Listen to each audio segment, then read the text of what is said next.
ముందుగా భస్త్రిక ప్రాణాయామం చేద్దాం. భస్త్రిక ప్రాణాయామం ఏం చేస్తాం? నిండుగా శ్వాస పీల్చుకుంటాం, నిండుగా వదులుతూ ఉంటాం.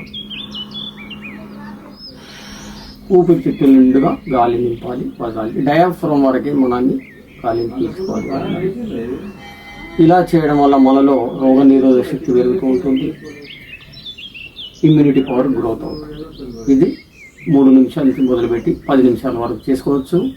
ఉదయం పూట, సాయంత్రం పూట కూడా 2 పూటలు చేసుకోవచ్చు. దీంట్లో ఇంకో భాగం ఇలా భస్త్రికలోనే శ్వాస పీల్చి చేతులు పైకి పెట్టాం, వదులుతూ కిందికి తెచ్చాం. ఇలా కూడా చేయొచ్చు, ఇలా కూడా చేయొచ్చు. శ్వాస పీల్చి ముందుకు, వదులుతూ వెనక్కు. ఇక్కడ